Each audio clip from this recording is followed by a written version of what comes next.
Welcome to Tales from the Trenches, Season 4. Today, it's my honor to have James Misner with me.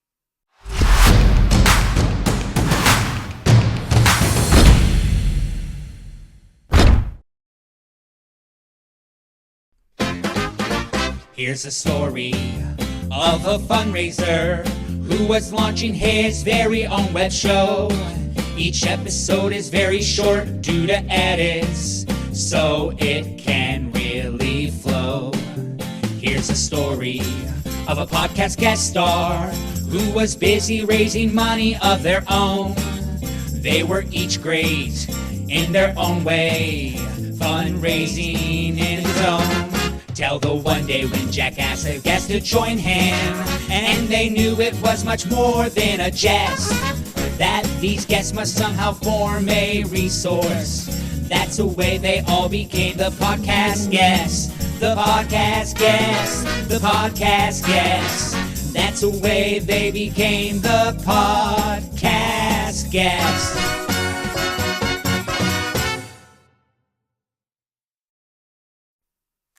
James is the founder and owner of the Kipos Group. With over 20 years of fundraising leadership, James brings both best practice and practical advice to clients, helping them raise hundreds of millions of dollars. James started the Kipos Group in 2022 as a direct response to the effects of the pandemic on fundraising programs around the country.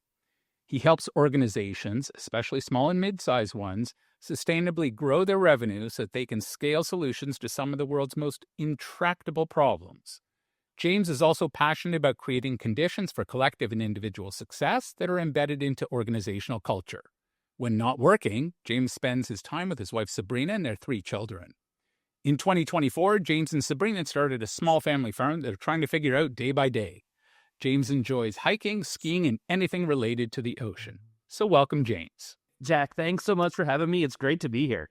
What advice would you give to your younger self if you could go back in time and you were starting off in the fundraising world? So what would you say to yourself? Slow down. Okay? Slow down. You can, if you do fewer things very well, you will get further faster. I think I would say that. And then I would say become an expert at telling stories. Just an expert at it. Become a world-class storyteller. Even now, I can tell a story, but I'm not a world-class storyteller. And I think that world-class storytellers have an amazing ability to differentiate in a very crowded market where technology is changing things. People who tell great stories cut through the noise every time. So slow down and tell better stories. So if you were to hire a fundraiser today, what are the kind of the traits that you would be looking for in a fundraising, call it a development officer, for lack of a better phrase? Okay, this is a great question. And can I geek out for a second? Sure. I think that I used to tell my staff this when I was in-house and before we started Kipos, that my biggest contribution was not my fundraising skills. My biggest contribution was hiring amazing people. For whatever reason, I just love doing it and have a knack for it. There's a few things that I look for. Some I've kind of just come up with, and the other I've just stolen, from other people who are smarter than me. Okay. I think one of the pitfalls that hiring managers, particularly in fundraising, fall into is looking for the shiny object in the stack of resumes on the desk. Okay. And there's this belief that great fundraisers are always extroverted. I have found that that's not always true, that great fundraisers can have any personality, and that in their resumes, you can tell what they care about based on what they've put in there. So I used to tell my team, as the team got bigger, do not put a resume on my desk unless there are numbers in there. The end of the day, this is a fundraising job, and we measure success by numbers. If somebody is trying to lateral from one organization to another, they should know that numbers are important. 100%. Definitely. And if they're trying to jump from a different pathway into fundraising, they should know that numbers are important. So unless there's a number there, including year-over-year growth, retention rates, don't put that resume on my desk. Just very passionate about that. Everybody who spends 30 seconds thinking about it can say fundraising is about relationships. Yes. But there are a lot of very relational people who can't raise $1 to save their life.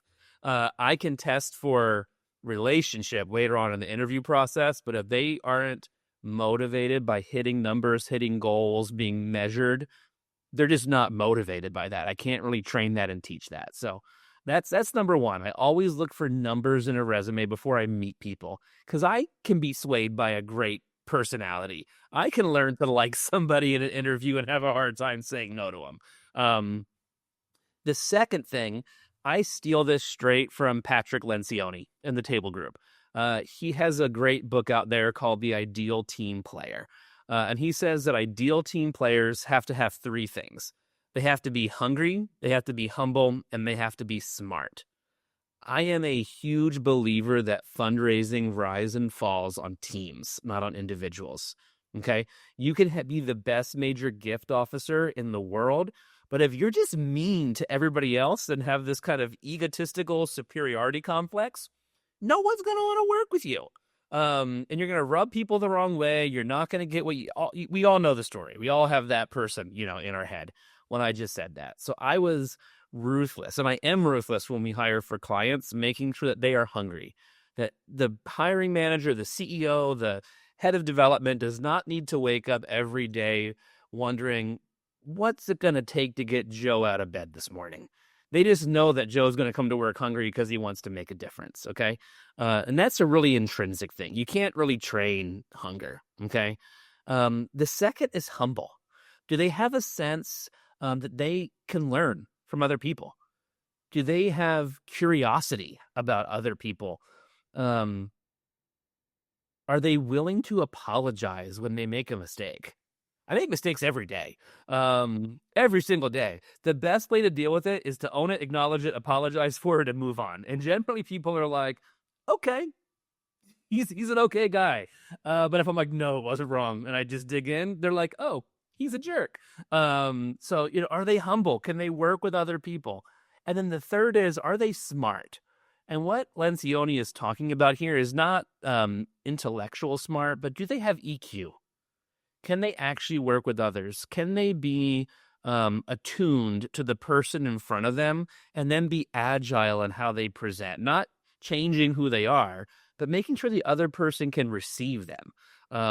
Because people have different personalities. I have always found that people who are hungry, humble, smart, they can be led into roles and become great performers. So that's not a particularly specific to fundraising, but I think that if you have a great team, people rise to meet the team.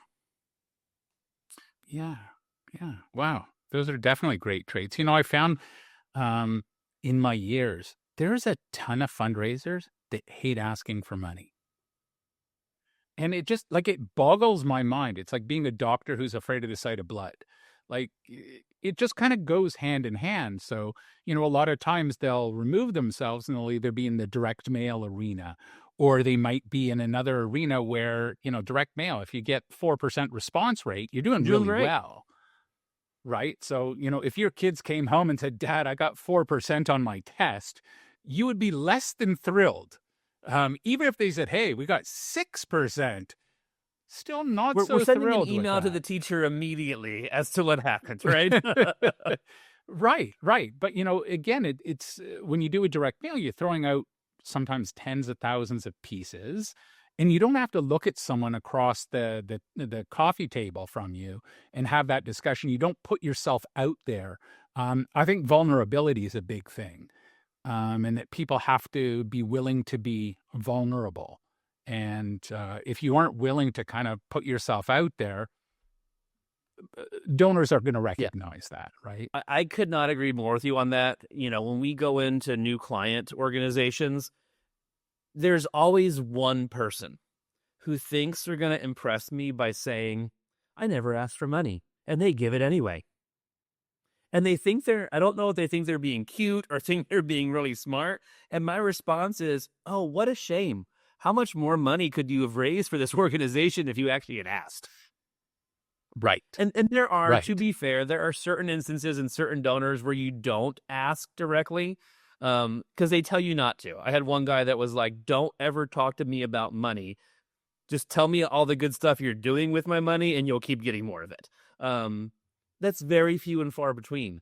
Very few and far between. But I just wanted to acknowledge that it's out there because, fundraisers can be a little bit, sensitive on that.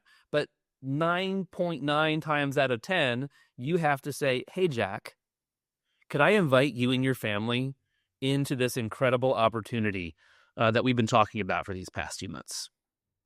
Exactly. Wow. This has been absolutely amazing, James.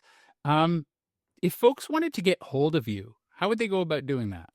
Yeah, two ways, and it's really easy. One is LinkedIn. I am on LinkedIn almost every single day.